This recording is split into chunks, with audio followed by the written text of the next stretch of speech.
Call this work session to order. Work sessions are opportunity for board members to formally with staff and invited guests. The board encourages members of the public to attend work sessions and listen to the discussion, but there's generally no opportunity for public comment. Members of the public wishing to address the board are welcome to do so during the board's regularly scheduled meetings. And welcome, everybody. I see that we have the formal agenda in front of us. Has everybody had an opportunity to review the formal agenda?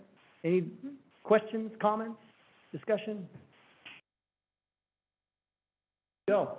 Okay, that was easy. Next is legislative update. That's on page 4 of our agenda. See, we have Phil with us, PAC West. Yes. Don, did you have anything you want to preface it, or? Chair Quaylen, members of the board, we just wanted, obviously the legislative session is upon us, so we just wanted to brief your board on a number of legislative related topics, and so I'll turn it over to Phil and Amanda at this point. Thank you. All right, thank you. I just wanted to give Amanda an opportunity. Amanda, did you want to share anything beforehand, or you just want me to jump in? You can go for it. Oh, awesome. All right. Well, thank you, commissioners. As always, it's exciting to be here tonight. I wanted to take one moment. Oh, can you hear us? I think we're just trying to work on the audio here a little bit, Phil. Oh, no problem. Is that better? Probably our end. Okay, sorry. Oh, there we go. We can hear you. Okay, sorry about that. I wanted to take. Go ahead. Before I jump in, I do want to take an opportunity to introduce a new member of our team that's going to be working with Clatsop County as well from our side. Her name is Whitley Sullivan, name change after marriage. So Whitney Sullivan is on the line with us tonight, and we've brought her on. She started this month as our Director of Housing and Rural Development. And so she has I'll let her introduce herself, but she has a great background from not only her family business, but the lens of looking for opportunities in housing. And as she came on, Ryan and I were looking at what the priorities are for the county, and we thought this was a great fit. So if it's okay with the board, I'd just like to give maybe 2 minutes for her to introduce herself to you. Yeah, absolutely. Hi, everyone. So my name is Whitley. I'm actually from Pendleton, so kind of the other side of the state. But I grew up in rural Oregon. My dad has been in the manufactured home business my entire life. First as a contractor setting the homes, and then as a dealer later on. So I grew up piloting homes on I-84 from Idaho into La Grande and Umatilla County, which is, completely different worldview than other people might understand. People are crazy on those roads.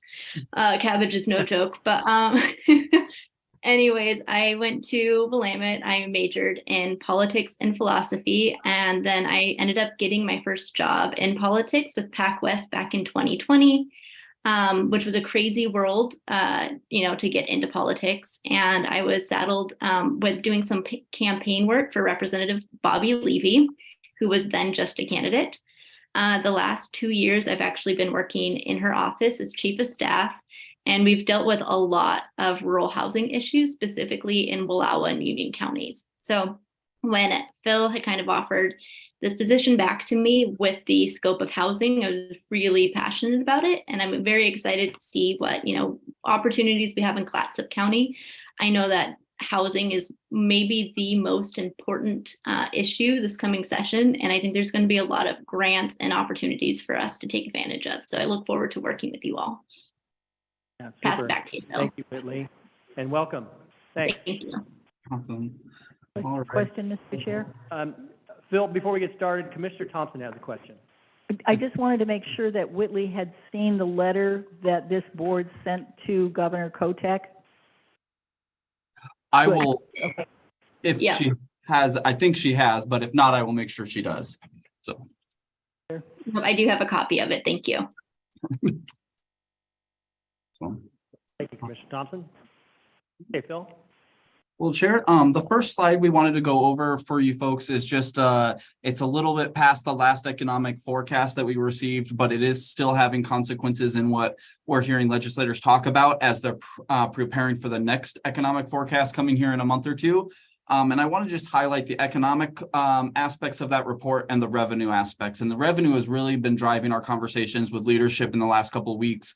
But on the economic front, when we last talked, we were having a forecast that was brought to us with scenario 1, which was no recession. They think they could thread the needle. They were going to likely just stay as is. And then scenario 2 was the likelihood of going into a mild, shallow recession starting in 2023. The change from that forecast to this one was they have eliminated the thinking they could thread the needle and really have said it's more likely than not that we are going to look at a shallow recession starting in the third or fourth quarter of 2023. They said that it's going to be shallow in the sense of it's not it's going to be similar to the 1990s, I believe, where we saw a shallow one that's really quick recovery, because the difference is with this recession, the state revenue is not going to drop as much as it was maybe like in 2009, where they were billions and billions short. They are going to be short by billions this time, but the difference is they have built up very healthy reserves, which I'll talk about here in a second, to mitigate that. And the other difference was back then we had a state budget that was very, very heavy, reliant heavily on the general fund. And over that course since 2009, as they've built state budgets, as ballot measures have passed, they call it discretionary, or it's not discretionary revenue. It's revenue that's not general fund, but for example, it's the marijuana tax revenue. They're more stable than the general fund, which is just primarily your income tax dollars, which go way up and way down during recession. So those two factors have made them declare that this would be a shallow recession. Again, they are going that way also because the Federal Reserve has said that they are probably going to raise interest rates at least a couple more times before the end of this session, our legislative session. And for the last 2 revenue forecasts we've received, that is really they have said that is going to be the action that determines whether we land on the side of the coin of a recession or not. So on the economic side as well, they said where they're going to probably see those losses are going to be more in the construction and manufacturing industries and supply chains that are attached to them. They didn't go in depth on that, but they did identify that those are those industries that are going to probably have the larger job losses versus healthcare or others. And so I wanted to note that as you folks are talking to your constituencies and talking about business within the county, that is just what the state has been advising. On the revenue side of things, we talked about it being similar to the 1991 recession cycle, but what they are expecting is about $3 billion lower in this next in revenues than in the current 21-23 biennium. While $3 billion sounds like a lot, and it is, keep in mind a large portion of that was those federal COVID dollars that really ballooned the budget. And then as they're looking at going back down to a current service level, there's going to be loss of dollars that we just aren't going to get again from the feds. So when you talk about the $3 billion less, the good news, and part of that is because we have a large kicker being anticipated, plus loss of revenues. The good news is we do have a large reserve within both the K-12 rainy day fund, of that Education Stability Fund, which is the K-12 fund, and the rainy day fund. Between those two, they do believe that will cover the kicker. And then really the state's looking at about $1 billion hole to shore up. So the only thing that I would say was maybe missing, and it came from a larger conversation with back and forth between the legislature and our state economist, was they're basing that number off of current service level. They did not tie in inflation into the current service level. As you folks know, you still have to have inflation within government. And so while they're saying they're $3 billion less, it's going to be a little bit higher because they did not build in the inflation costs of trying to keep up with that in the when they're building the 23-25 biennium budget. So that is a quick and just high level update on the economic forecast. I didn't know if there's any questions, if you wanted me to pause there before moving on to just the election recap. Any questions at this time? Okay, none. Perfect. All right. The next slide, just talking about the lay of the land that we're walking into in the legislative session. Before, when we talked, it was before election cycle, and there was conversations of a very big red wave. There was counterpoints to that. And so what this slide is just the facts of what we're going to have to deal with this session. And the fact is, on the Senate side and the House, the super majorities were broken by one party. And so when we're talking about why that's important is when we're talking about revenue, there is going to have a forced conversation between both parties. So I tend to believe that's good public policy. And so especially when you're talking about revenue generation. But where it broke down is effectively in the Senate, they went from 18 Democrats to 17, 12 Republicans to 13. And on the House, Democrats, I think was it 38, 37 down to 35, and Republicans up the same amount on that side. So there are still majorities of the Democratic Party in both chambers.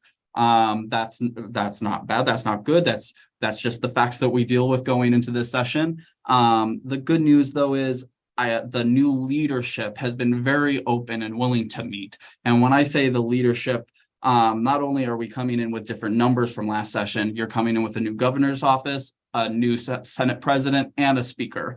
This is all that has not happened in decades for Oregon. And so the conversations we have had, we met with Speaker Rayfield, and I'll go into that a little bit in our future slides this last week and talked about some Clatsop County priorities. They are very willing to engage. And I can talk a little bit more about that later, but I just wanted to that is the lay of the land we're walking into.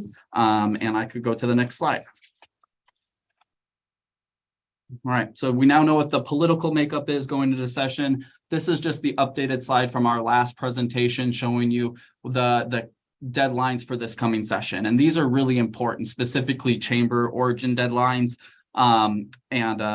For the public watching or commissioners, you might have questions, please stop me as I'm going through these if you have any questions.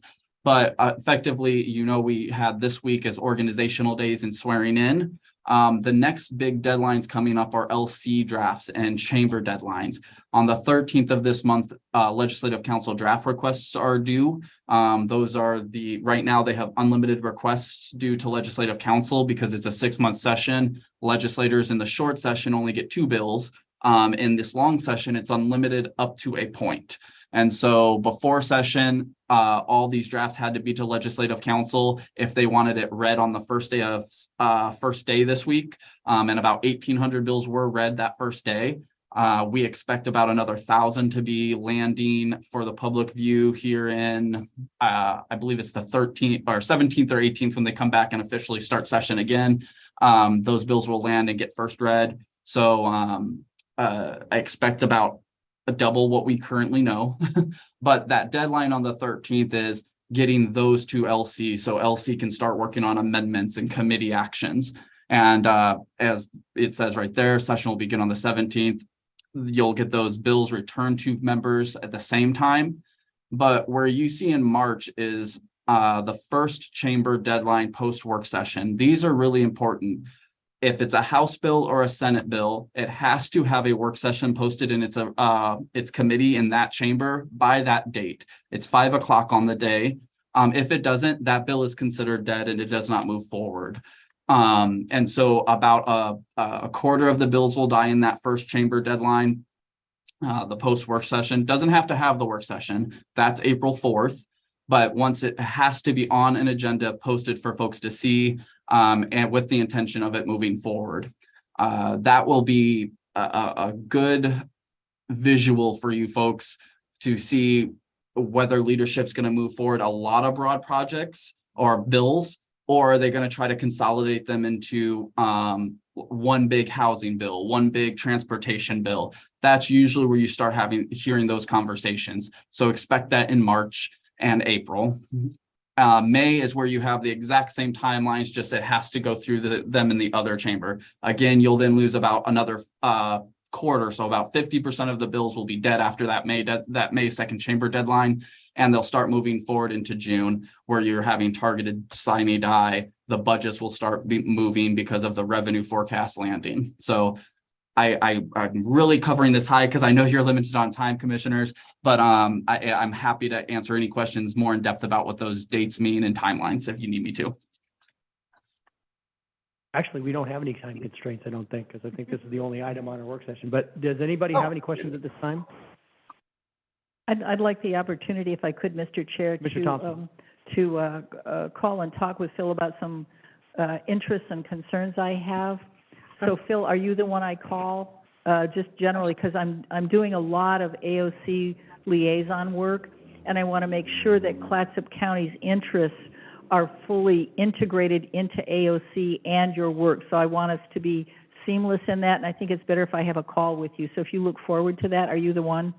Yes, ma'am. I'm happy to take those calls.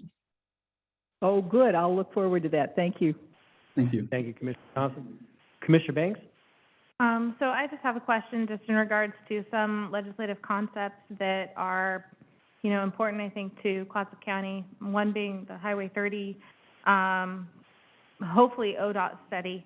And so would you be able to give us a heads up on when best for us to engage as commissioners also?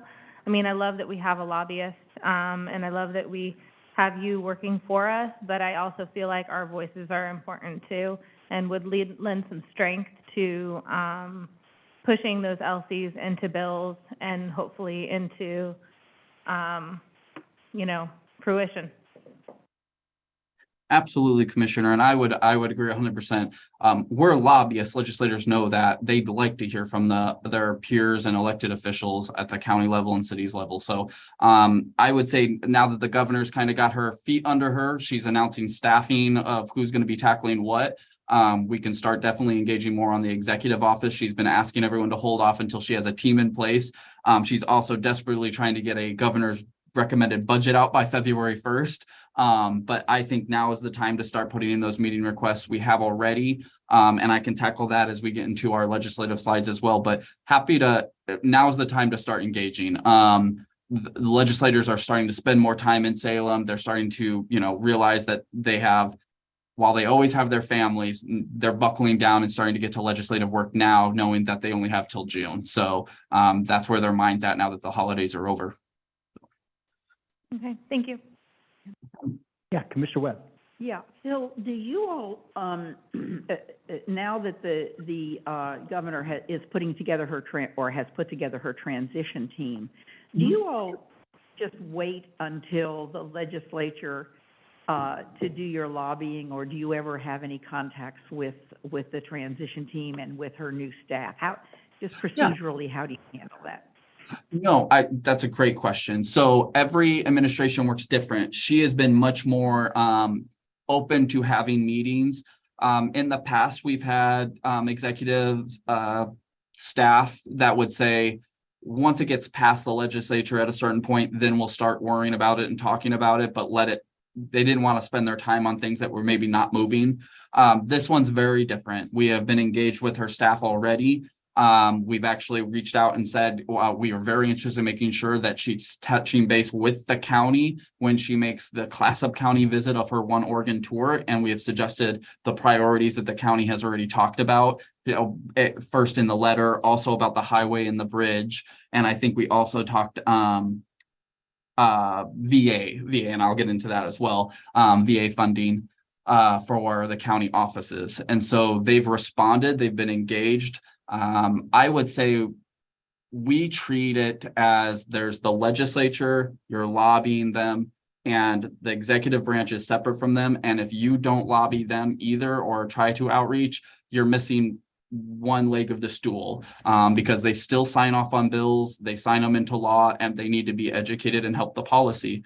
And if we can get the governor's support on a bill while it's still going through the legislative session, it doesn't hurt. So, to your question, Commissioner, we are actively engaging. And so if you need our help connecting you with somebody, we're happy to do that.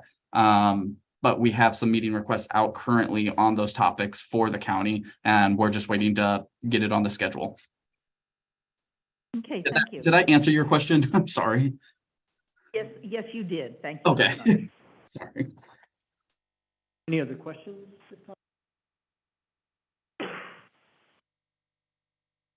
All right. Okay, anything else you'd like to add there, Phil? Nope, not on that. I can move on to our legislative priorities if you folks are okay with that. So. Great, yes.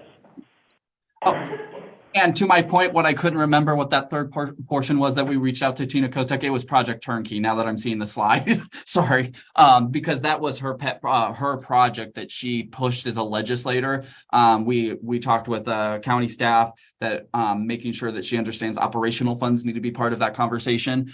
So that was also something we wanted to make sure that if she's coming to class up, she's talking with the county. It is our intention, if we can get that shored up for you, that we would let you know when she's going to be there, and that you folks would be part of that meeting with not just us, but with her. So but what we did talk about also as a team is just moving forward into this session, knowing you're going to have about 2,800 to 3,500 bills, breaking down what is going to be that legislative focus. You can spend all day chasing thousands of bills, but where do you want PacWest focus to try to push it a little bit further and get your county's influence in the process? And so these are the topics that we pulled from previous slides, previous conversations with you. The top priority going into this session is going to be the transit lodging tax conversation. We know in our conversations with Representative Gomberg, there is he has a draft bill already. He has not dropped it yet, but his version was talking about allowing for flexibility in those funds or discretionary use of those funds to backfill public safety. I know that that's also a big priority for Clatsop County. However, there are other priorities as well, including some of the infrastructure that gets used and utilized very heavily with this very large influx of tourists. He is open to the conversation of making his bill amended to do more than just public safety, but he is very interested in the Eco Northwest report that the county's moving forward with. And so he told us to keep engaged with him after that report is finalized, and that he's willing to have that conversation. The good news is he's been assigned the chair of Transportation and Economic Development's Budget Committee, or the Ways and Means Committee. That's good because any bill that we probably would talk about would either go through revenue or that subcommittee of Ways and Means. And so the fact that the chair of that committee is open and understands the issue right off the bat is helpful. His only reluctancy, and he did share with us, is that the Oregon Restaurant and Lodging Association told him that they would actively try to veto any type of bill that would affect the transit lodging tax. Now, there was not enough detail in my mind when that comment was made. Usually when they oppose things like that, it's because people are trying to raise the tax. That's not what we're trying to do. We're trying to get flexibility in the funds that come from that tax already. And so we're hoping that once that Eco Northwest report comes out, we can engage with some of our sister counties that have the similar issue. We've talked with the Eastern Oregon Counties Association members, particularly in Union County, who have also put this on as their 2023 legislative agenda. So I know we'll have some counties like Wallowa and Union that have a strong interest in moving this conversation forward for flexibility purposes. And so that is our update currently on that. I think we are that economic study is going to probably be that most helpful, because once we have that, we will then put together the communications plan to help broadcast the need for these flexible changes in statute. So that is where we are currently on that issue. The secondary priorities you see there of rural social service, infrastructure, and habitat conservation plan. I'm going to talk we're starting to look at all of these bills that are coming in about conservation plans. There are a good number of them. I'm going to hopefully be leaning on you folks for your expertise of telling us if that affects you or not. There's a lot of bills that are talking about tax credits for fish ladders, salmon habitat, wetlands to if they can connect to the salmon habitat. I just don't know the issue well enough on that to know how that plays out on the ground for you folks. And so as we find them, we're going to be sending them off to Dawn and Amanda and Monica to kind of just say, hey, this doesn't affect us as maybe it sounds, and make sure that whatever we push up to you commissioners, we're not just wasting your time, but we've done a good filter of the bills so that the ones that do arrive in front of you are ones that are going to maximize your time and your expertise on the subject. For Yeah, rules, Phil, just 1 second, Habitat Conservation Plan is something that we are watching very carefully, and Commissioner Bangs is intimately involved and understands the issue, and probably a call with her would be very helpful, she could provide you with a lot of good background and information. perfect. All right. And the other, Commissioner Thompson has something too. Sir, the other thing is, I was just speaking this week with Commissioner Hall from Lincoln County and Commissioner Scar from Tillamook County. They're part of District 7 of AOC, and we're talking about having more concerted regional coordination of issues of common concern so that we are consistent in that. And that is Rep. Gomberg's district. Okay. So, and Senator Anderson's district. We're looking to have more coordinated impact, so the sooner we can get information and the more we can communicate among ourselves so that we have common concerns and common solutions to address those common concerns, the better it's going to be for everybody in that whole region. Thank you. Yes, thank you, Commissioner Thompson. Commissioner Banks, and then Commissioner Toyoka. Commissioner Banks. So I just had a quick question in regards to your spreadsheet with all of these LCs. Is it possible to search it by keywords such as Habitat Conservation Plan and be able to pull up every LC that is attached to that title? Yes, we can do that. So we have connected Amanda with our bill tracker, and so we'll be able to flag things and allow her to pull that or us pull that and make sure that we get it by keyword search if that's helpful. If there's other keywords too that you want us to do, I'm happy to do that as well. I just send them my way. So. Okay, excellent. Thank you. Commissioner Toyoka. Thank you. And also in that Habitat Conservation Plan, just, on that horse. I know everything I've read so far about the offset of financial loss is basically, first level. How does it affect counties? How does it affect municipalities? It's not answering the questions about the individual loss, the business loss, community loss. I think that's going to be a bigger number than the municipal losses. So that has to be a part of the equation when they're looking at this, and as they're trying to adopt the plan. Lives are being changed. Economies of our area will change. Okay.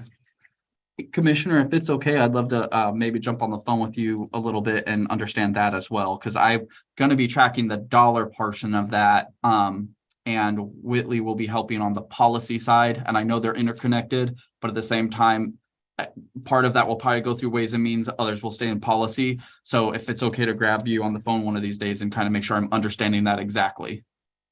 So. Yeah, thank you, Phil. Nothing. Any other comments, questions at this time? Okay. All right. So then going on to the rural social services, there are going to be multiple bills. So last time we talked, Business Oregon was looking at redoing their broadband office plan, statewide plan of how to get out the dollars they're receiving from broadband. That did not land well. Again, they tried round 2 and they just pushed it to the legislature. So you're seeing multiple bills being proposed related to Business Oregon that for placeholders from committees, but you also have some that members are now frustrated in introducing them.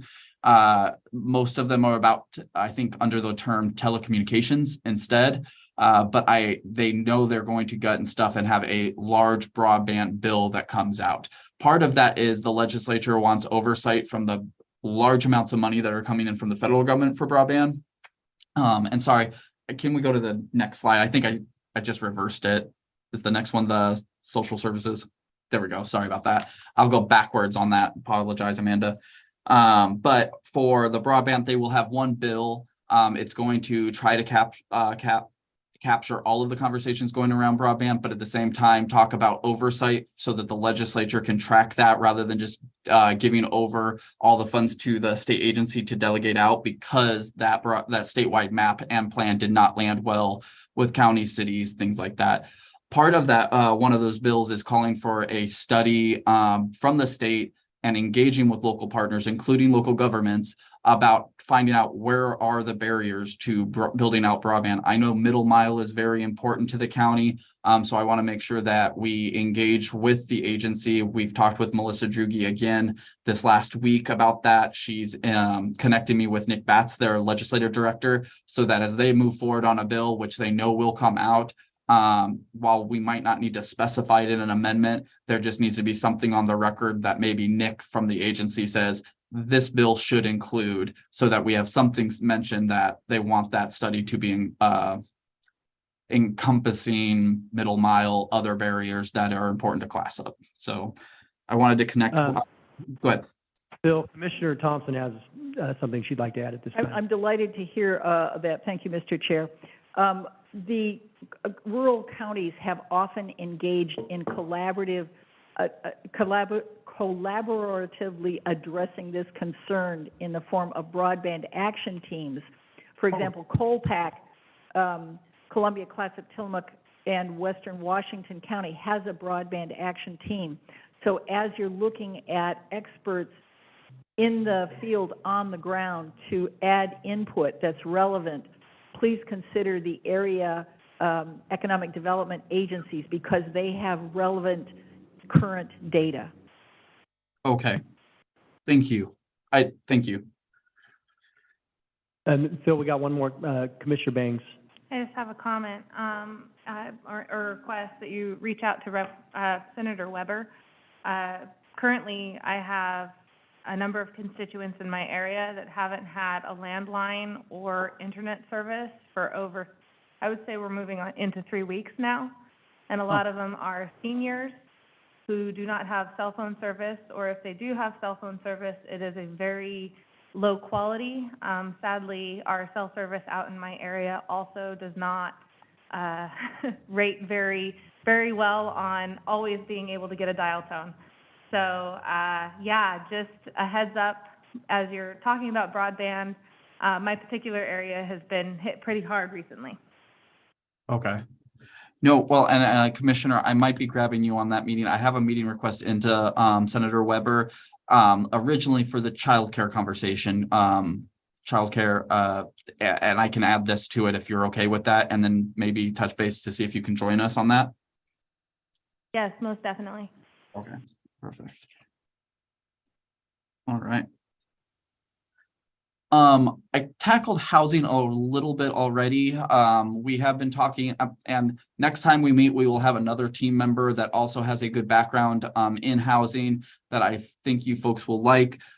He starts February 1st. I can't announce that yet, but it's relevant to this issue. And so between Whitley and this new person coming on, I think you will have a strong housing team to move forward in conversations, whether that's around the recreational vehicles, which was on the previous slide, but it goes into having this that first bullet point where we were saying we were discussing with the Oregon Home Builders Association on housing. They were driving the conversation of, while it could be a building codes issue, it, since parking lots and where those recreational vehicles are being used for housing purposes are existing, not new structures, that it's now going to fall under the state fire marshal's office. And so we have that meeting request in. She needed to get past her meeting with Tina Kotek. So they met this last 2 weeks to do their budget. That is going to be rolled into the governor's recommended budget. So her time's now freed up, and we will be scheduling a meeting to get in front of her and talk about how can we address this issue, but at the same time, are there already other conversations happening? I know that they're having a discussion. It's not getting legs yet, but of having a fire, they will have a bill that includes fire map adjustments. They will also have wildfire policy bills in it, but they also want to discuss residential vehicles within it. And part of that is because so many were displaced by the fires. They saw that as the nexus. And so those folks that are being displaced, a lot of them are in recreational vehicles down in Southern Oregon. And so that might be an opportunity for us to engage there, just because the relating to clause is going to be related to housing, and it will be still also a wildfire bill. So that is where we're at currently on this slide. But I also am going to go push back to the next slide. I apologize.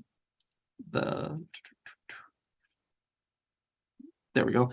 The second bullet point under housing is that what I shared already, we have reached out to Tina Kotek's team. We've been communicating with Lindsay O'Brien, who was on her campaign side. She worked for Tina when she was Speaker of the House as her communications arm as well. And so Lindsay puts together tours when she was working for Tina as Speaker. I worked with her when I was still a staffer, and we helped set up the Ways and Means road tours, so that communities were able to talk to the Ways and Means Committee. That's kind of her role now. She's going to be kind of a umbrella staffer within the Governor Kotek's administration, but focusing on public engagement. So she's helping with this One Oregon tour. We sent her the county's priorities to say we would love to have these priorities highlighted when she comes to Clatsop County and to meet with the county itself while she's here. And so that's the update there on that second bullet point. And I specifically called out Project Turnkey because I know we really need to have a conversation of not just sending out funding out there, but having a operations funding included at some degree. So I have found that Tina's approach is she passes bills and she's very much open to technical change bills to follow up on the policy. So we might be able to see that in the housing bill moving forward. That second area, the bridge. So we included that also in our conversations with Governor-elect, well, she's now governor, sorry. I was just reading the bullet point there, Governor Kotek. So that part's done. We also met with Capital Construction Committee members, including Speaker Rayfield and Representative Greg Smith this last week. We brought up the subject. They both wrote down the request to, at minimum, find money to do the ODOT study. So what Greg asked us is, do we prefer the funds to come to the county or just send it straight to ODOT? I'm sure that might be conversations we don't want to have tonight. I don't know if there's a preference. He just wanted to know where should funds be directed. Does the county want more oversight by having it come to them directly, but then have the obligation of tracking that with a DAS agreement, or just send it to ODOT and put strings attached that it must only be used for this? So as we get closer to the end of session, especially after the May forecast, they're going to really dive deep into that.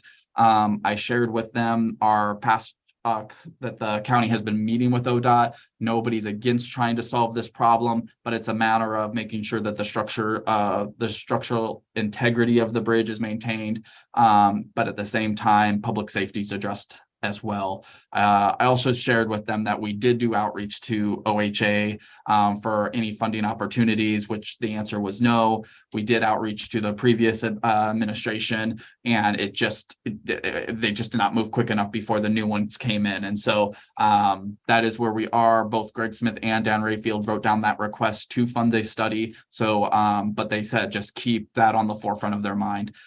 It might sound weird that I'm reaching out to Greg Smith on this. He's the House negotiator for the House Republicans on capital construction. And then when we met with Rayfield, obviously he's the speaker for his party within that as well. So. Phil, just 1 second. Commissioner Thompson has a question. Yes, So, ma'am. sir, Yes. these are some of the phone calls I've made to you to talk about this that haven't been returned. Sorry. No problem. I am not interested in a study at this point. What I am interested in, sir, is some cameras to keep people safe and alive. So I'm sorry that things didn't happen with the past governor. Studies are very expensive. ODOT is chronically underfunded. House Bill 2017 did not include operations and maintenance sufficient to maintain ODOT.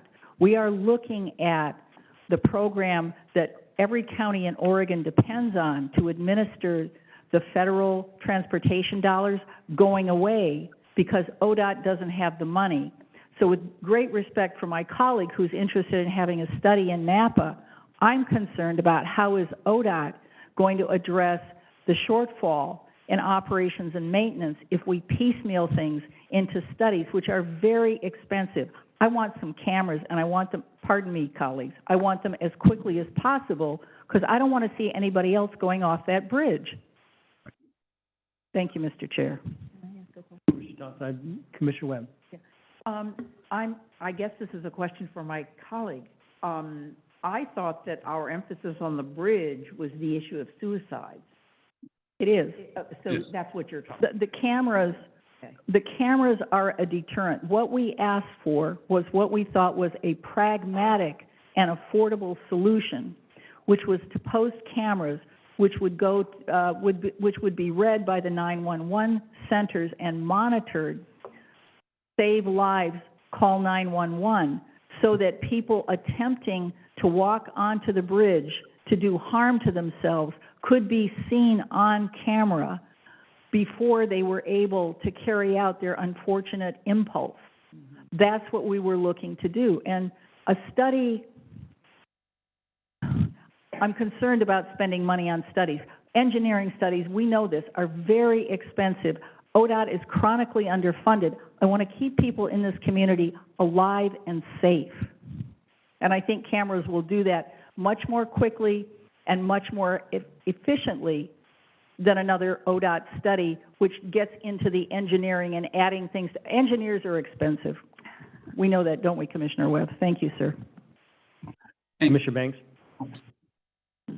Sorry, I don't mean to interrupt, but I just would request that you circle back with Senator Weber in regards to the Highway 30 conversation that we had with ODOT a couple weeks ago, and our search to improve that entire system from Westport all the way into town.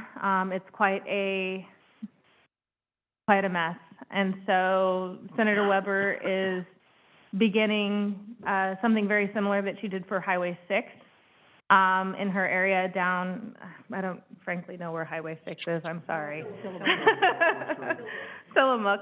But that she's looking for something similar for Highway 30 so that we can identify major issues such as our, continuous rock fall there above Bradley. So anyhow, please circle back with her when you have a chance. And not to divert too far from this, but I know that the sheriff has been very involved on the bridge, and I was just curious. I want to make sure that our message is consistent. So, Sheriff, did you have anything you wanted to add at this time? Sorry, called you out.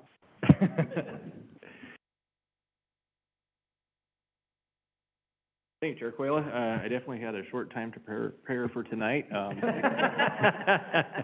I appreciate Commissioner Thompson's passion for wanting to see action over a study. And sometimes my experience is studies do not inform us as well as we would wish to know what actions to take. So that is a challenge. So I don't have anything more. Okay. Very political, Sheriff. Thank you, Sheriff. And Chair, if it's okay for me to explain a little bit more, and I apologize if I did a poor job in explaining, just trying to keep the ball rolling in a conversation. So when we did visit with them, I know the study is not the solution. I just knew that was going to be the big ticket ask. So when we had conversations with both Smith and Rayfield, we did in our discussion talk about not only that bridge, but an entire transportation corridor that might need to have safety concerns addressed. But for my understanding, and I apologize if I got this wrong, my understanding is we probably need funding now for something that can be immediate, but long-term, if we need to change something on this bridge, a study was being required so that they could, if they wanted to look at netting, if they wanted to do those type of things. So I think we tried to structure our conversations with them as that's the big, large funding ask to get the ball rolling, long-term solutions, but there is still a need for a short-term, and that might be cameras, that might be other avenues to address this. So I apologize for poorly describing that. The comprehensive conversation we had with them, and it was all well received. None of them disagreed that was not a concern they wanted to address. But I apologize if I made it sound like it was only the study. How I envision this being funded is having an allocation to either ODOT or the county to talk about safety concerns, and in that, some portion could be discretionary on immediate needs such as cameras, but also making sure that study. So if you want to do long-term structural changes to that bridge, again, being netting or something, the funding's there and it's not left to the county to go fund on its own. So I apologize if I described that so poorly. So. Yeah, thank you, Phil. Not a problem. Anything else, Sheriff? So. Okay. All right. And then the last conversation we had with them also about was just veteran services. My understanding is that obviously the counties all have officer, but because of some implementation of acts on the federal level, there's a backlog. They were very open to having conversations of knowing they're going into a revenue strained budget cycle. We were trying to make sure that we met them in the middle and said at some point we have current FTEs within these systems in each county, but the workload doubled. And so we need help getting caught up because now more people can enroll.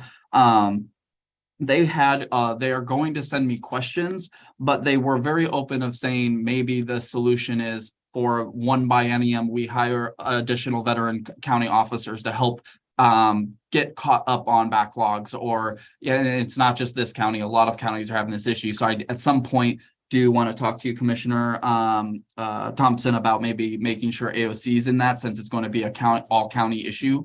But if each county can get another funding for another FTE or contract out to help clear a backlog, and then once everybody's enrolled to from these federal bills being passed, then it's maintaining it moving forward. There wasn't really an appetite, or it was, I don't want to say it that way. I'm sorry. They were more hesitant of talking about long-term ongoing funding requests because of knowing what they're walking into this next biennium with revenue. But they do know that, yes, this makes complete sense, getting everyone caught up so that they can have benefits and get working within the veteran system.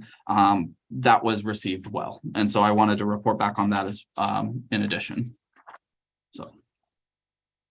And then I guess, Commissioners, that's where I was going to pause. You have the work plan also in front of you as another attachment. Some of this was also covered already, like the legislative calendar portion and some of the priorities I just talked. So I didn't want to be redundant, but maybe just stop.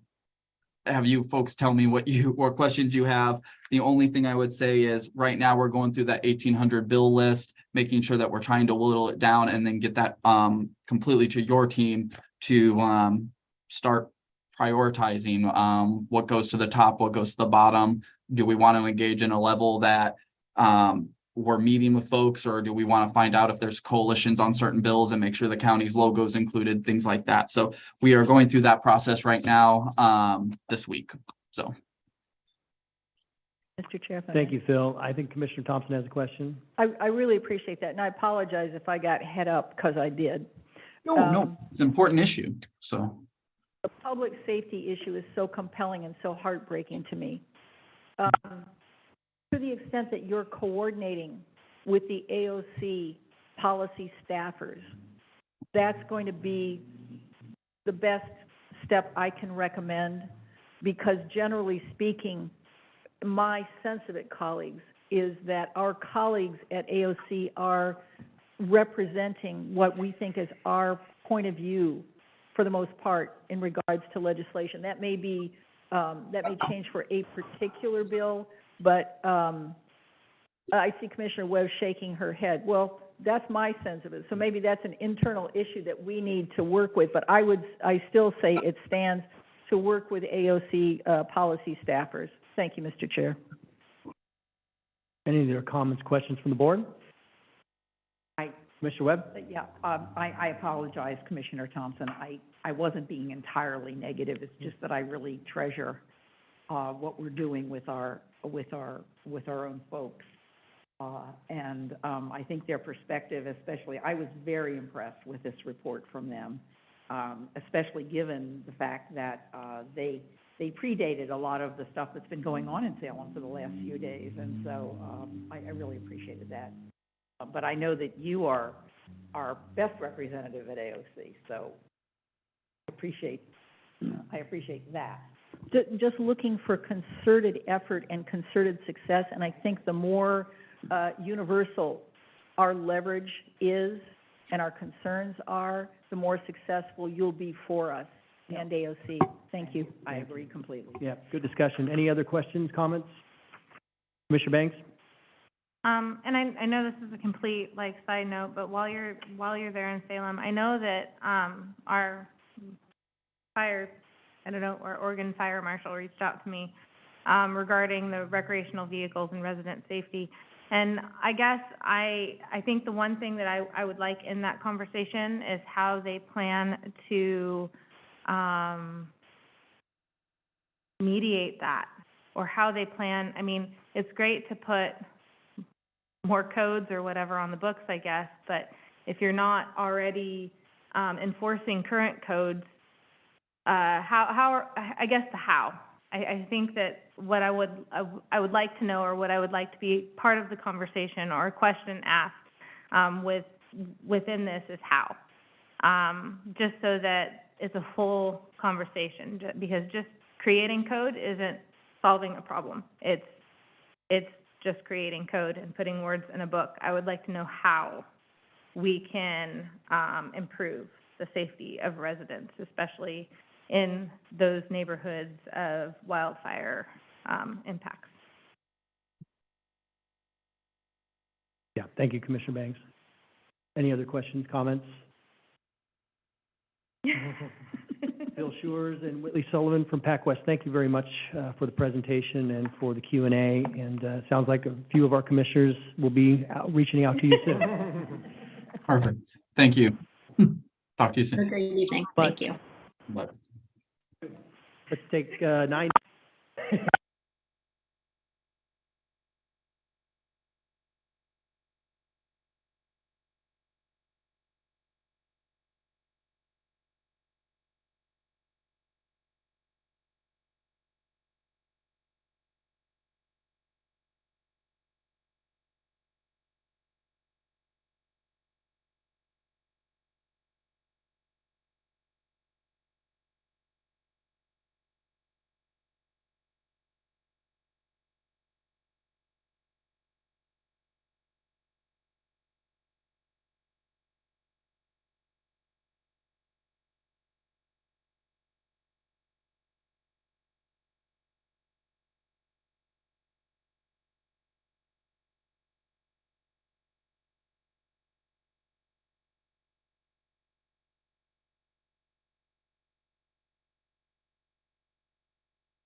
Everybody?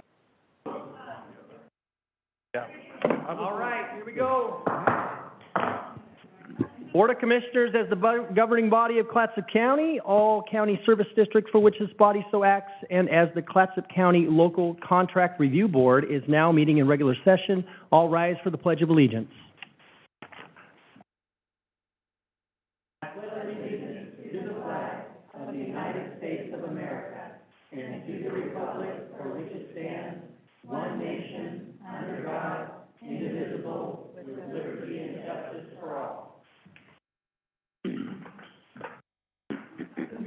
Want to welcome everybody here this evening.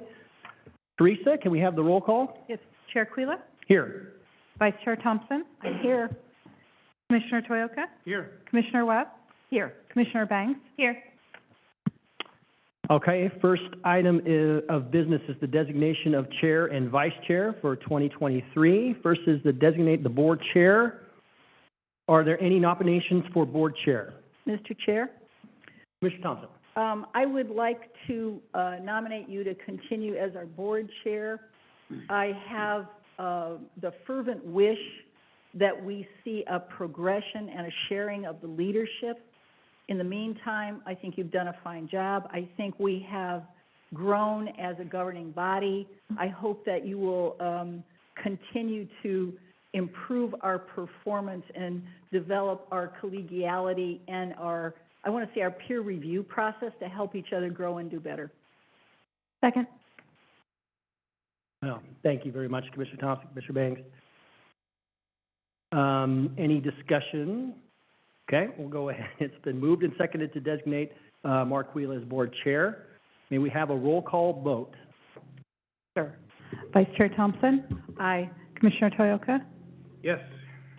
Commissioner Webb? Aye. Commissioner Banks? Aye. And Chair Quila? Aye. Okay, thank you very much. I'm sure. Thank you. I really appreciate all the trust that this board has instilled in me. It has been my pleasure to represent Clatsop County and to work with all of you. I think we've made a lot of progress. Things like the strategic plan have been huge accomplishments for this board. So I'm looking forward to 2023 and continuing that progress in the year to come. So thank you very much. Really humbled and very appreciative for this. Here, I would add to Commissioner Thompson that, the board is, and you have established a environment of collaboration. That is what has allowed this, and thank you for the leadership on the board and accepting that. You have benefited greatly. Well, thank you very much. I really appreciate that, Commissioner Toyoka, and appreciate everyone on the board. I've enjoyed this last year, and I'm looking forward to next. Thanks again. Next is the nominations for vice chair. Chair Quila? Commissioner Thompson. I've had the honor of serving as the vice chair for the past 2 years. As I said, I believe in sharing and moving around the leadership roles, so with great respect, I'd like to nominate Commissioner Bangs for the position of vice chair. Second. Okay. Moved and seconded to nominate Commissioner Bangs to serve as the vice chair. There's been a second. Any discussion? Okay. May we have a roll call vote? Yes, Chair Quila. Aye. Commissioner Thompson? Aye. Commissioner Toyoka? Aye. Commissioner Webb? Aye. Commissioner Banks? Aye. Congratulations, Commissioner Bangs. You've been designated the vice chair. Nice to grow up from being a freshman to a sophomore, I guess, or maybe it's a junior now, I'm not sure. Thank you.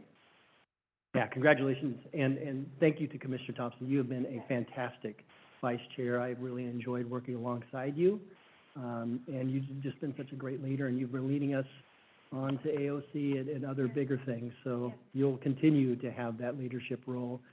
Thank you so much. Can I just make note of appreciation for the relationship that you've worked hard to develop with me, and the relationships that I see you developing at AOC are invaluable, and so I just appreciate everything that you do. So thank you. Thank you. We'll move on to the agenda approval. Everybody's had an opportunity to review the agenda. We looked at the agenda during our work session. We have a motion? Oh, go ahead. Motion to approve the agenda?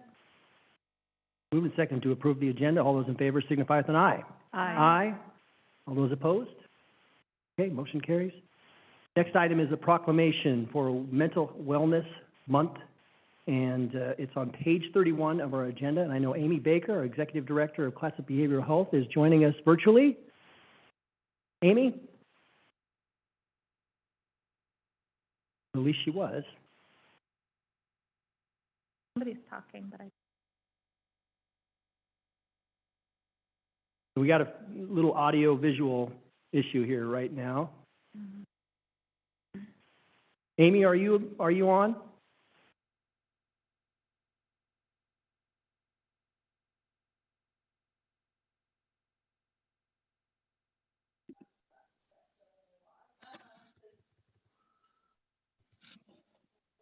I think she was muted and video was. We know she cares about this. There she is. Hi, Amy. Hi, sorry. I was having technical difficulties. We can hear you and see you. Great. So I am introducing Mental Awareness Month. I'm grateful for the opportunity to do this. As you all know, I am very passionate about this. In 2020, approximately 20% of sixth graders reported that at least once that they had thoughts of wanting to either harm themselves or to die. Challenges to mental well-being is something that affects all of us. It affects our kids and our family members and our neighbors and our community. And it's something that we all have to attend to as part of our community well-being.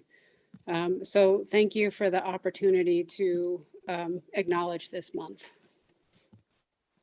Thank you very much, Executive Director Baker. Appreciate all you have done for mental wellness in our county. Do we have a motion? I move to approve resolution and order proclaiming January 23 as Mental Wellness Month and authorize the chair to read, then sign the proclamation. I second that motion. It's moved and seconded to approve resolution and order proclaiming January 2023 as Mental Wellness Month and authorize the chair to read, then sign the proclamation. All those in favor signify with an aye. Aye.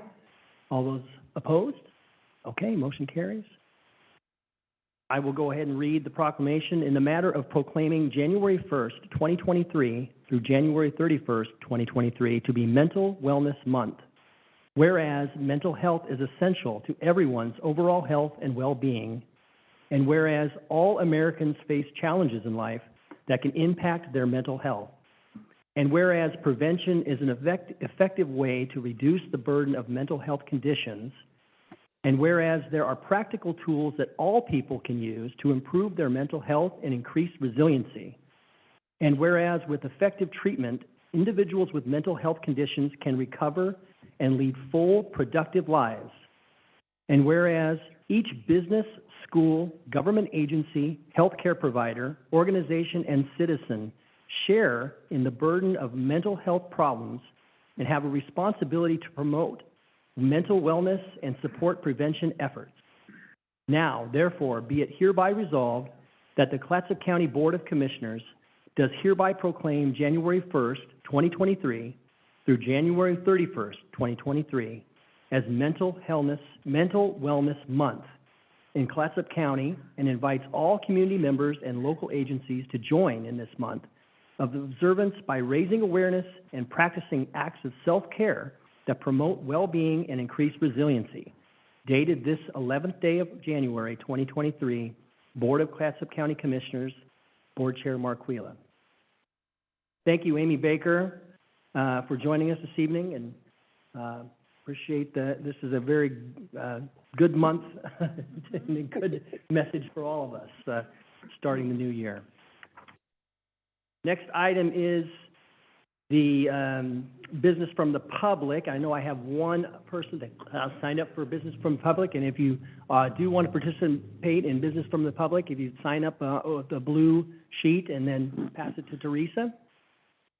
This is an opportunity for anyone to give a 2-minute presentation about any item on the agenda, except for public hearings or any topic of county concern that is not on the agenda.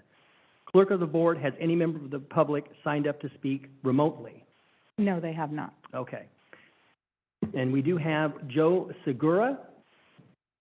If you want to come up to the dais here, you'll come forward, give your name and address for the record, and you'll have 2 minutes to speak. My name is Joe Segura, S-U-G-U-R-A.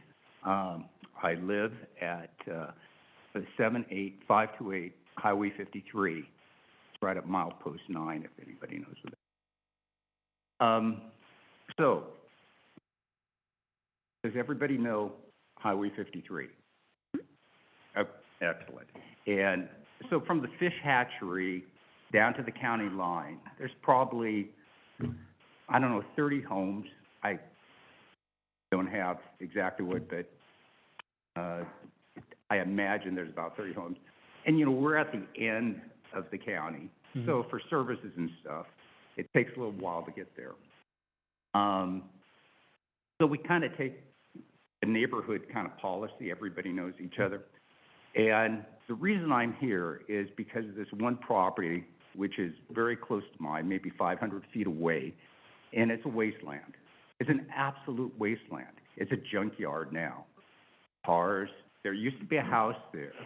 The house has fallen down, and it's just trash. So, you know, there's several code violations that Nancy Mendoza, who I've been active with in the last 2 years, to try to get something done here. And I even tried to approach the owner, who we could not track down, and, you know, offer to buy the property and just clean it up, you know, for the safety of the neighborhood. And couldn't do that. So they're currently in a tax foreclosure, and I think it was maybe a month ago. So they're in the right of redemption period, which I understand is 2 years. But there is the possibility to accelerate that if waste, and waste is defined, I had to ask what that meant to Nancy, and because I think you've done this to other properties before, and maybe sometimes it didn't work so well, but this property is a very small property. It's like half an acre. Is my time up already? Gosh, I haven't even got to it. But this is what please reach out to Nancy Mendoza. She couldn't make it tonight. She had something else. Or Suzanne Johnson, who was active in the tax foreclosure. Okay. So I'll be more than happy. One of my biggest main problems here is all our wells are very shallow wells there, like 30 feet. And there's no sanitation on this property, and everything is heading towards my or others' houses close by. So if there's anything to do, I'd appreciate it.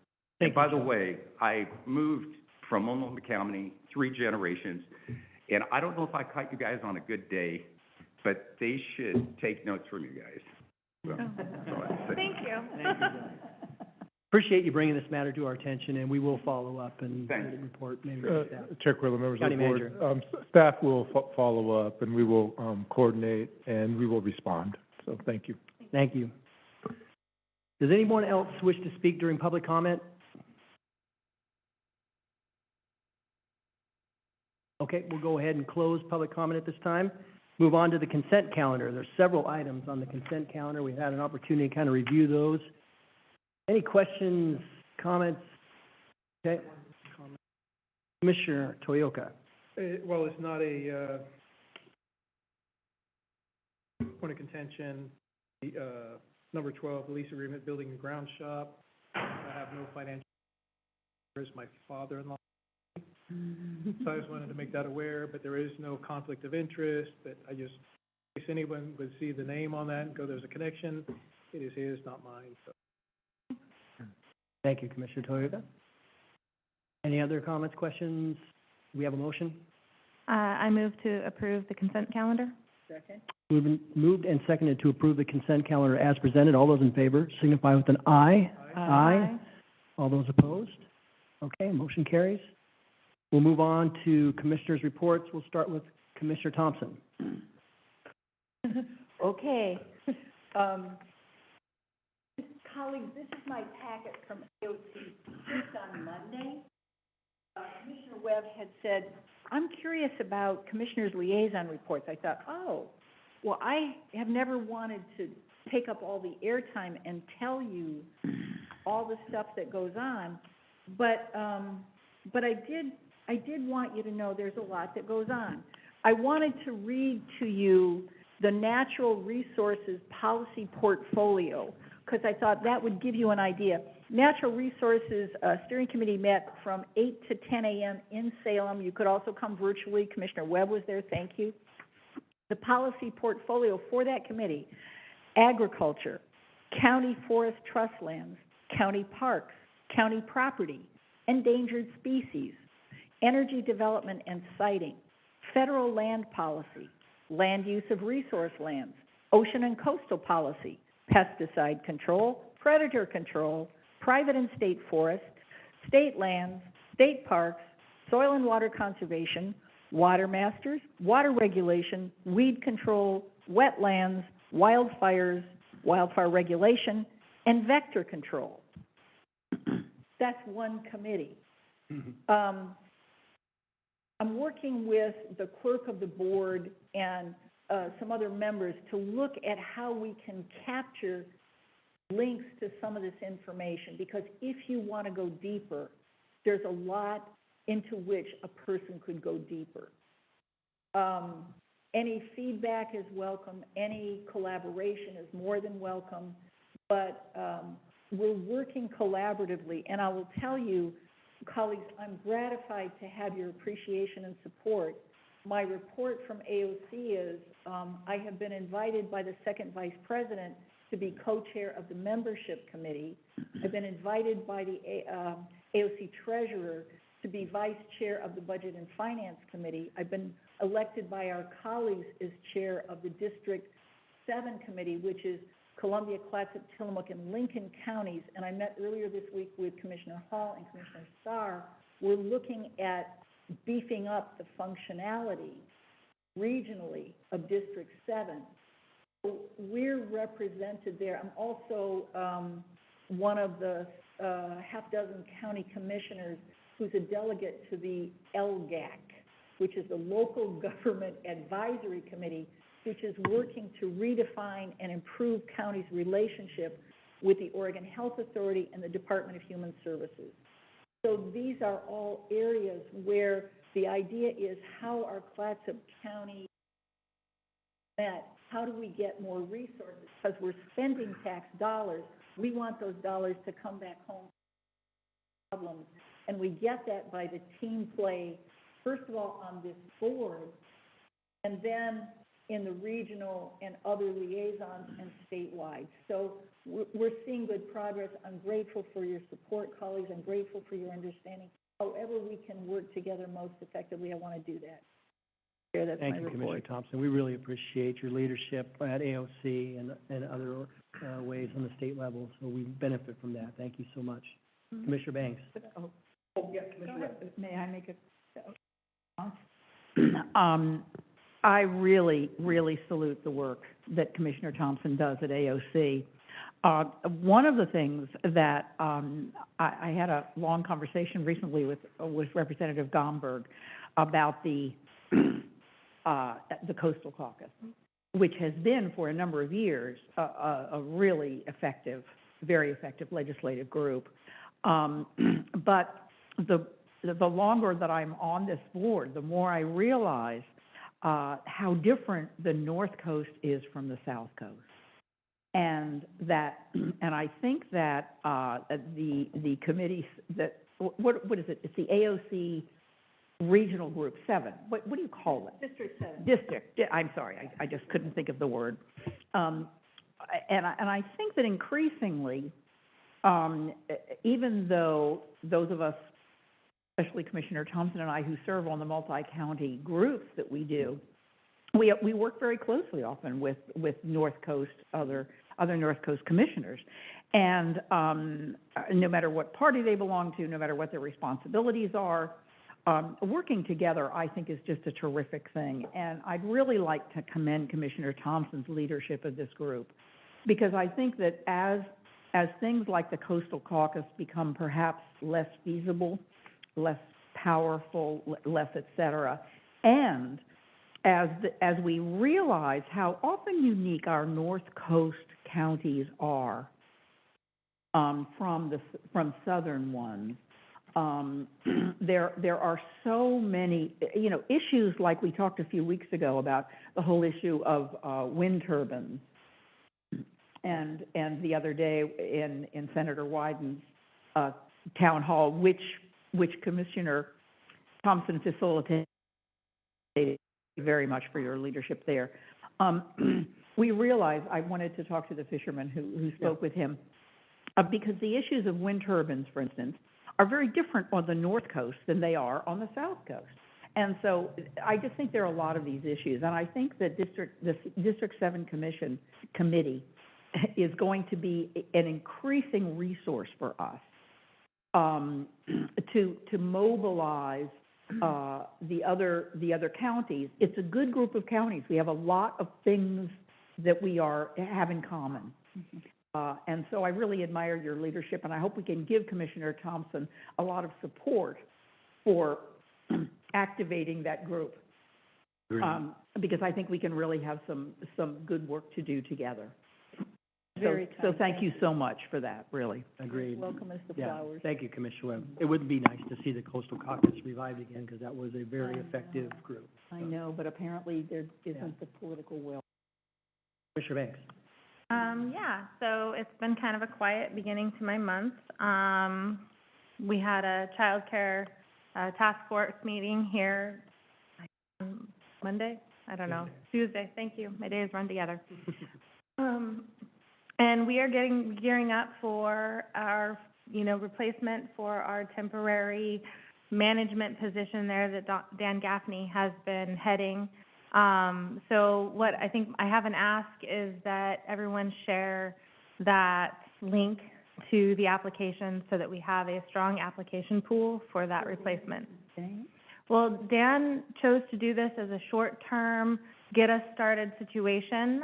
He would like to retire.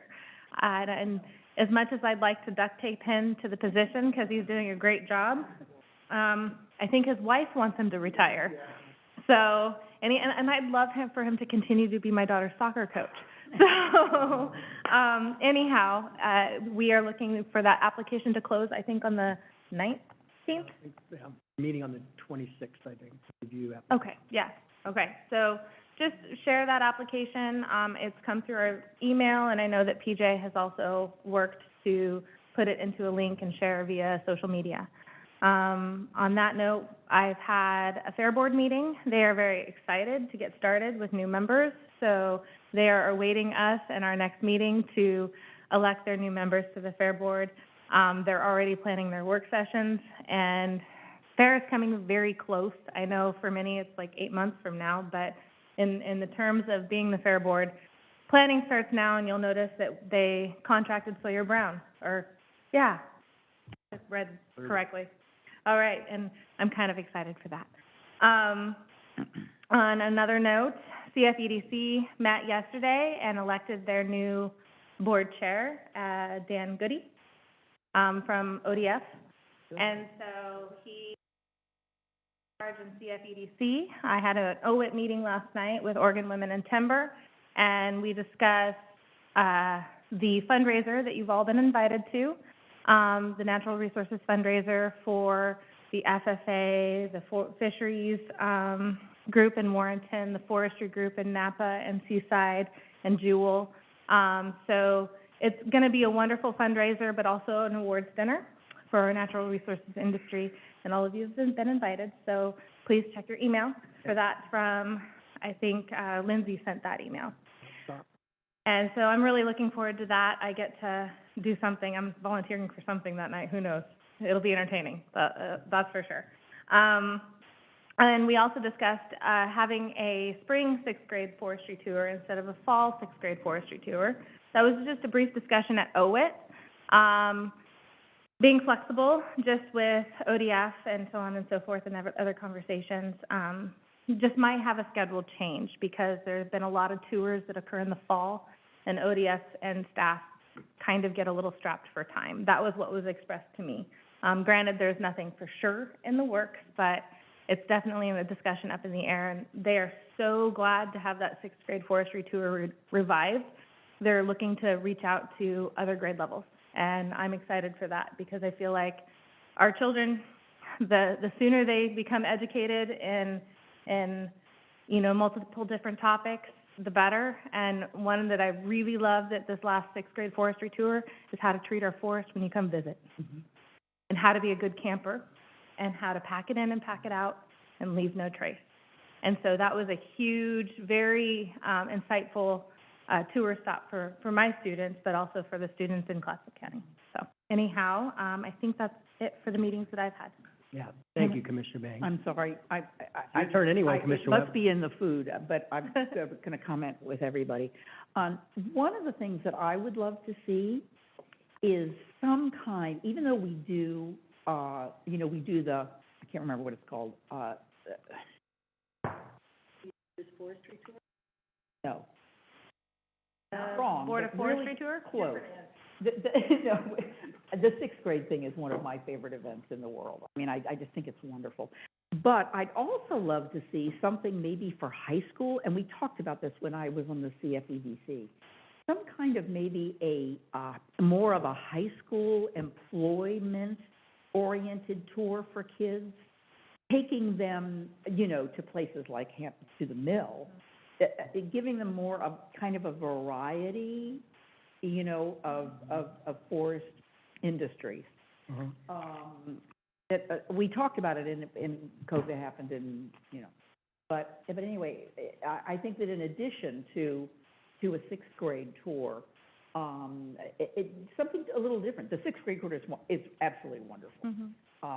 But I also think something at a high school level, a little bit more employment oriented would be really cool. Oh, Kevin, did you hear that? We need to remember that for the next meeting. Are you? There you go. Because if I forget, No, I know, the Job and Career Fair, I'm sorry, was what I was trying to remember. But there, to me, it's kind of a little bit more of a field trip. Yeah, okay. Great. Commissioner Webb, your report?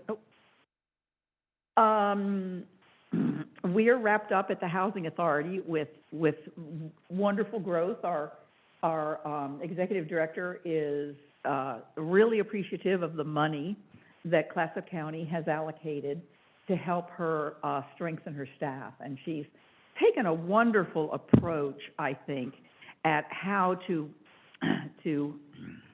support this very troubled organization. She's hired incredibly experienced people with deep, deep roots in housing. And it's very exciting. We still have our daily issues, you know, elevators breaking down and sewage systems backing up and all the things that happens when you have a lot of property. But we're closer than ever to actually doing some strategic planning for the long term, and putting together some organizational responses and restructuring for the agency, which I think is very needed. We had a great tour of Trillium House, which is our new development in Warrenton. And if anybody on the board would like to take a tour, please let me know, because I'd be happy to arrange that. It's real close to being finished. And this has been a wonderful collaboration with the developer, which is a Walsh Portland Walsh Construction Company, development company, and it's really gone well. It's an exciting site with a lot of room on it that a lot of us have plans to eye for things like perhaps a child care facility and a community garden and a few very exciting things. But it's really going well. I mean, the report is that that NOHA is emerging and doing much better. So as I say, if you'd like to see Trillium, or if you'd ever like to see any of the NOHA properties in any of the county, I mean, the other two counties also have some really ambitious. So if you really, I mean, if the board would actually like, you know, a little tour maybe of a few representative NOHA properties, I'd be happy to arrange something, or even one-on-one. I'd be happy to do that. Great. I'll have a better idea of what's out there that we're working on. I think the other big meeting I attended was the ambulance. It's almost mistakenly called the Ambulance Advisory Committee. Talking about, I thought, some interesting trends that they've seen since COVID in terms of the calls that they're getting. They say that their calls are actually increased over the winter months, which is highly unusual. And what they see is that a lot of people, especially older people in our community, had to postpone medical care during COVID, and they are now having emergencies related to those issues.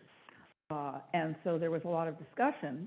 Of course, there was also discussion about our need for a single 911 service in Clatsop County, which a number of people in this room are working on, which really is a larger issue for our ambulance services than I was aware. But I thought it was an interesting public health issue that the majority of their calls are from people who have postponed medical treatment. And I hope that's something that as a community we can respond to. So I think that's it, other than to talk about my grandchildren. I don't know. We'll save that for another one. Well, it was the holidays. Thank you very much, Commissioner Webb. Commissioner Toyoka? Thank you. Thank you, everyone, and welcome. Things touched on, working watershed, dinner auction. I likened that when I first got the invitation, I know what they do, I've read about it and all that. Same thing with the Warrenton Fisheries. I know what they do, and then we went to the dinner, and I see on paper what you read, scratches. I didn't really have the depth of appreciation for what goes on at Warrenton Fisheries until I actually went there, talked to the participants, talked to everyone involved, and that just opened up my eyes to. I have that same feeling about working watersheds. You know, familiarity. You talk to people. You've heard so much about it, but I'm really looking forward to going to the event just to talk to people involved in the projects. My wife and I have a table, and we're inviting people who are talking about it to help create more. So we're really looking forward to that.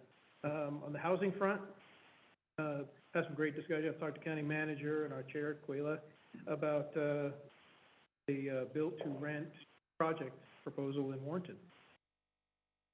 160 acres, 60 acres of quality land for homes, and they have a design for 316 single-family. That would address a lot of unaffordable housing issues within our county. So, it's not without obstacles or hiccups. They would be looking at how can the county facilitate infrastructure. That's a possibility. But again, that model, you look at the model, you look at what it does for communities, and I think that could be a huge impact. So, an area we're continuing to look into and try to see what we can do to help facilitate. Probably about it for me today. Thank you, Commissioner Toyoka.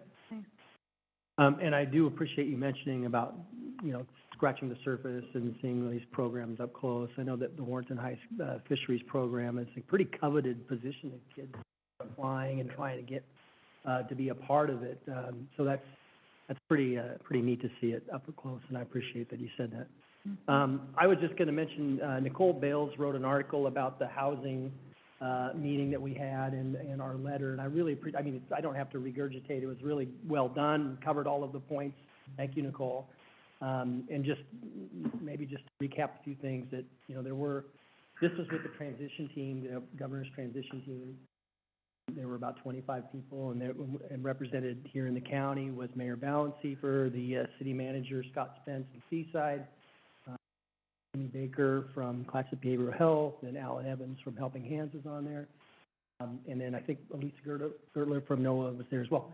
But I was really proud to be able to talk about all the things that we have been putting in motion. Quote unquote, successes that we have are really the Project Turnkey, where we're at with that, the housing dashboard, the housing task force. We're really positioned well for some real impact, and then of course, you know, the inventory available for other cities to develop affordable housing was a big step, creating affordable housing. And then, of course, the needs were the same ones that we talked about with PacWest when we had them on.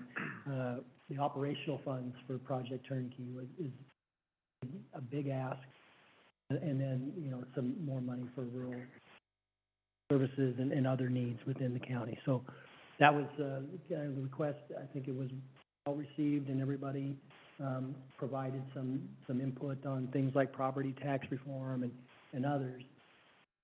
It's the first of many discussions, and I hope that we will continue to have a voice and maybe invite the new governor to come down here and actually hear from us directly. I think that would be fantastic. But we'll just continue working with PacWest as well. Okay, I don't have anything else to report. We'll go ahead and move on to the county manager's report. Chair Quayla, members of the board, well, the new year certainly has not been quiet for any of us, and I don't see it getting quiet anytime soon. But I won't get into all that. I will say that tomorrow, the sheriff and I will be kicking off our first leadership training for county employees. This is part of a much more comprehensive training program that we've been implementing at the county, and I, want to thank the sheriff for participating in it. But focusing on our employees, making sure that they have the tools, the opportunity, the training, and the leadership to be successful is what our focus always is. And so it's been exciting to have the opportunity to spend time with our staff, and County Council will be joining us as we do some public ethics training and a number of other staff. So as we continue to build this program out, I will occasionally let you know what we're doing, and if you ever want to participate in any of the classes or attend them, you're more than welcome, and we can certainly let you know when those occur. So, and then Monday is a holiday, so most of us, not all of us, but most of us will not be here. There's always some here no matter what. So, and so that's all that I have. Thank you. Thank you, County Manager. Any questions for County Manager? We'll go ahead and move on to our public hearing this evening. Consideration adoption of the 2002 Columbia River Estuary Study Task Force Dredge Material Management Plan. It's on page 143.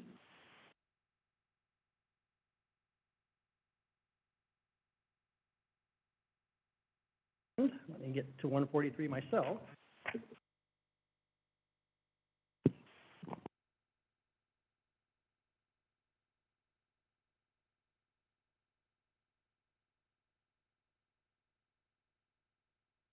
Apologies, I lost my place here. Yes. Something in my Consent calendar. Consent calendar item. Yes. I know, sorry. Okay, we've got David Cook here, who's the planner with Clatsop County Community Development, and we're here to talk about the adoption of the 2002 Columbia River Study Task Force Dredge Material Management Plan. At this time, we'll take the staff report, and I'll turn it over to David. Good evening, Chair and members of the board. My name is David Cook, a planner with Clatsop County Community Development, and I'm presenting today on the adoption of the 2002 Columbia River Estuary Study Task Force Dredge Material Management Plan, CREST DMMP for brevity. The board last reviewed this topic at a work session on October 19th, 2022. Community Development currently uses the CREST DMMP when reviewing projects which propose the disposal of dredged material in the Columbia River. The CREST DMMP was originally adopted by the Clatsop County Board of Commissioners by reference only in 2005. Recently, Community Development staff were made aware of a 2013 letter from the National Oceanic and Atmospheric Administration sent to the Oregon Department of Land Conservation and Development. The letter details how the policies contained in the CREST DMMP are not enforceable policies because the CREST DMMP was adopted by reference only. Because of this, staff is requesting the formal adoption of the CREST DMMP to ensure that our local plans are enforceable at the state level. If the board chooses to adopt this item, no existing regulations will change. Only the county's ability to enforce those regulations at the state level will change. On December 13th, 2022, the Clatsop County Planning Commission voted unanimously to recommend that the Board of Commissioners adopt the CREST DMMP, and I'm available for questions. Thanks. Okay, thank you, David. Any questions of staff? Commissioner Thompson? Well, thank you. I think it's great that we're going to be legally compliant. I think that's always a plus. But 2002, that was 2 decades ago. This is tangential, but I'm curious, is there any plan or need, because maybe there's no need to update a dredging plan, but it seems to me likely that it is. Do we know anything about that?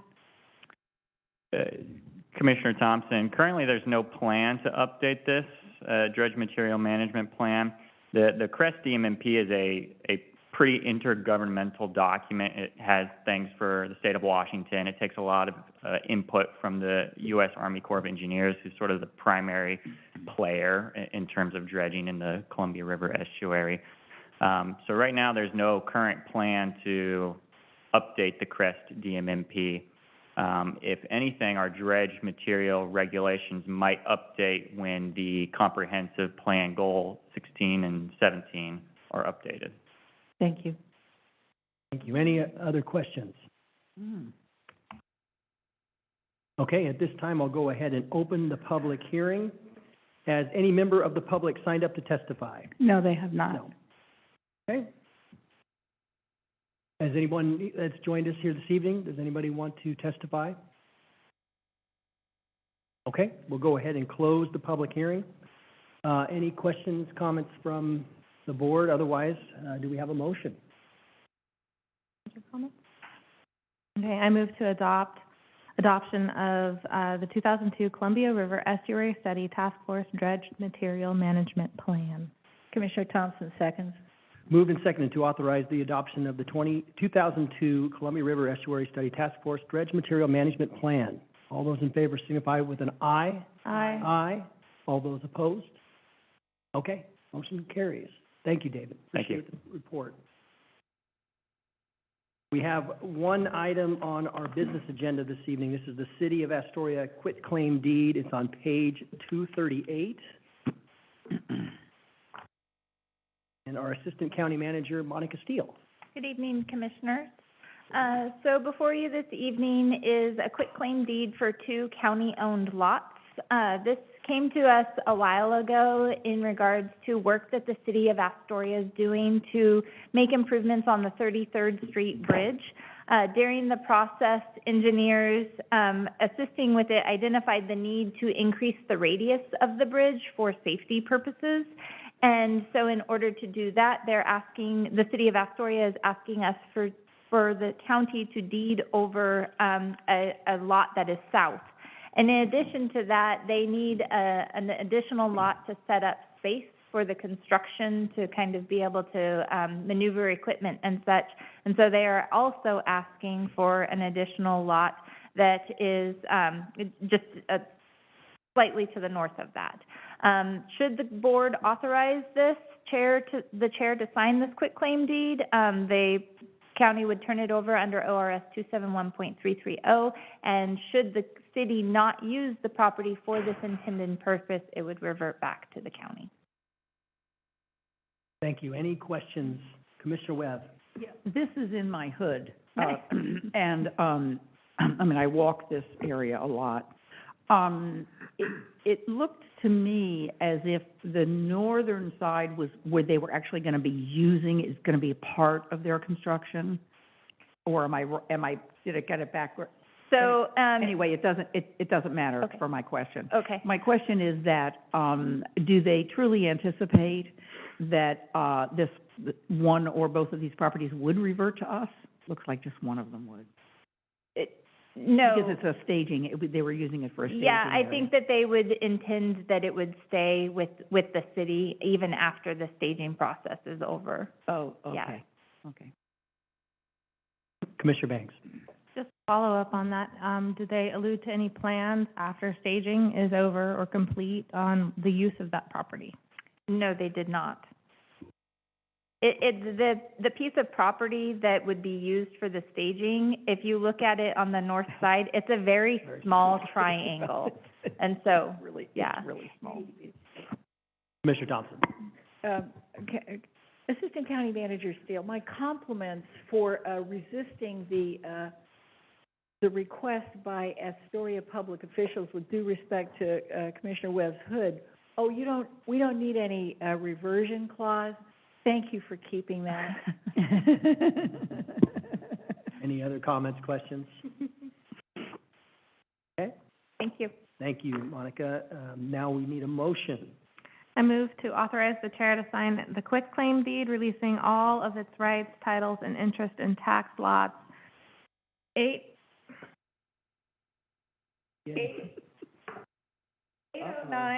80909CA 10400 and 80909CA 10300 as described in Exhibit A. Apparently I need my eyes checked. Apparently you do. You can make it font bigger.